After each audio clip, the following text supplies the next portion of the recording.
आता अध्याय चौथा. अध्याय चौथा हा ज्ञान कर्म संन्यास योग आहे.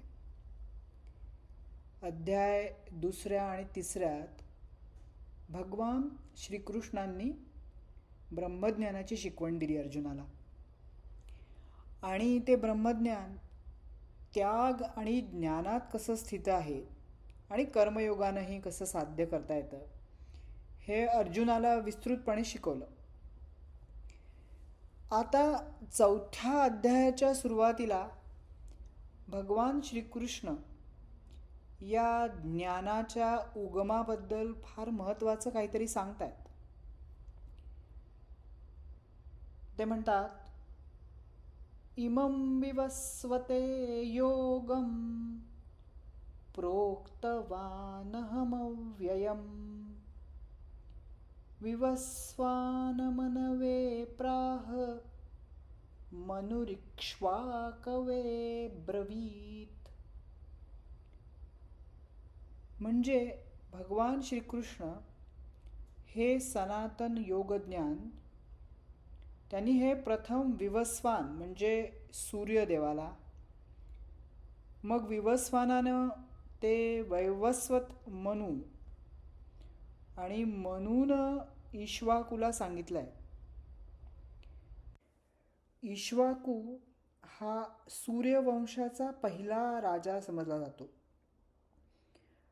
काळाच्या ओघात आता हे ज्ञान लोप पावत असल्यानं मी ते आज तुला परत सांगतोय असं भगवान श्रीकृष्ण म्हणतायत.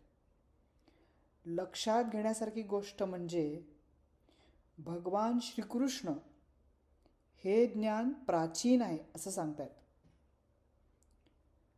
पण श्रीकृष्णाचा जन्म तर नंतर झाला आहे, मग हे ज्ञान त्यानं सूर्यवंशाच्या पहिल्या राजाला कसं सांगितलं असा अर्जुनाचा प्रश्न आहे. आता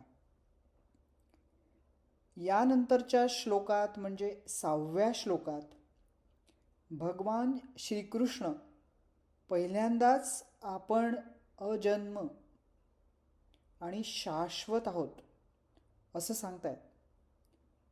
म्हणजेच मी देवाचा अवतार इन्कारनेशन आहोत असं म्हणतायत. मी जरी जन्मरहित आणि अविनाशी असलो, सर्व जीवांचा ईश्वर असलो, तरीही मी स्वतःच्या मायेनं अवतार घेतो. म्हणजे ईश्वराचा अवतार हा सामान्य जन्म नसतो, तो ब्रह्माचा जाणीवपूर्वक प्रकट होणारा अवतार असतो. आपला जन्म हा आपल्या प्रारब्ध कर्मानुसार होतो, आपल्या इच्छेनं नाही. तर अवतार हे सर्वज्ञ स्वतंत्र असून स्वेच्छेनं अवतरतात. मग असे हे भगवान श्रीकृष्ण अवतार का केव्हा पृथ्वी तलावर येतात आणि त्याचं प्रयोजन काय, तर याचं उत्तर 7व्या आणि 8व्या श्लोकात आहे. श्रीमद भगवद्गीतेतले सगळ्यात प्रचलित श्लोक आहेत हे. तर 7वा श्लोक बघूया. यदा यदा हि धर्मस्य ग्लानिर्भवति भारत अभ्युत्थानम् अधर्मस्य तदात्मानं सृजाम्यहम्. जेव्हा जेव्हा धर्माचा ऱ्हास आणि अधर्माची वाढ होते तेव्हा तेव्हा मी स्वतःला प्रकट करतो असं भगवान श्रीकृष्ण म्हणतात. इथे महत्त्वाचा शब्द म्हणजे धर्म, सनातन धर्म या अर्थानं. म्हणजे यात सगळं काही आलं.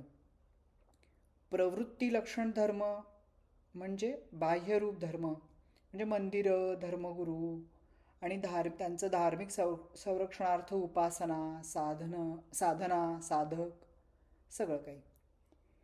आणि निवृत्ती लक्षण धर्म म्हणजे आसक्ती, इच्छा वगैरे सगळ्याचा त्याग करून आत्मज्ञान किंवा मोक्ष मार्गाचा धर्म. तर जेव्हा जेव्हा धर्माची हानी आणि अधर्माची वृद्धी होत असते, तेव्हा तेव्हा भगवान अवतार घेतात.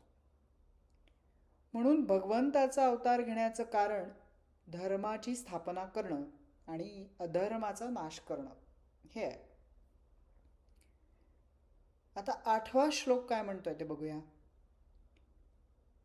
परित्राणाय साधूनां विनाशाय च दुष्कृतां धर्मसंस्थापनार्थाय संभवामि युगे युगे.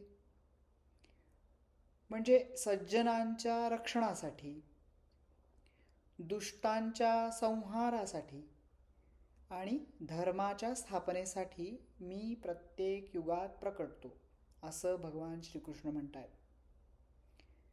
संभवामी युगे युगे म्हणजे पुन्हा पुन्हा अवतार घेणे. कशासाठी? तर भगवान श्रीकृष्ण 3 कारणं सांगतात. पहिलं म्हणजे परित्राणाय साधूनां, म्हणजे साधूजनांकडून अधर्माचा नाश आणि धर्माचं रक्षण होत असल्यानं त्यांचं रक्षण करण्यासाठी. दुसरं म्हणजे विनाशायच दुष्कृतां, म्हणजे अधर्मी लोकांचा विनाश करण्यासाठी. आणि तिसरं म्हणजे धर्मसंस्थापनार्थाय, म्हणजे शाश्वत धर्माची स्थापना करण्यासाठी. धर्माचा कधीही नाश होत नाही, केवळ ऱ्हास होतो. आणि धर्माचा ऱ्हास झाला तर भगवान पुन्हा प्रकटित होऊन त्याची स्थापना करतात. आध्यात्मिक ज्ञान सनातन आहे, ते चिरंतर आहे, ते गुरु शिष्य परंपरेनुसार चालूच असतं. पण ते जेव्हा कालांतरानं ऱ्हास पावतं तेव्हा ईश्वर अवतार घेऊन ते पुन्हा जगात प्रकट करतात. ओम शांती शांती शांती. हरि ओम तत्सत.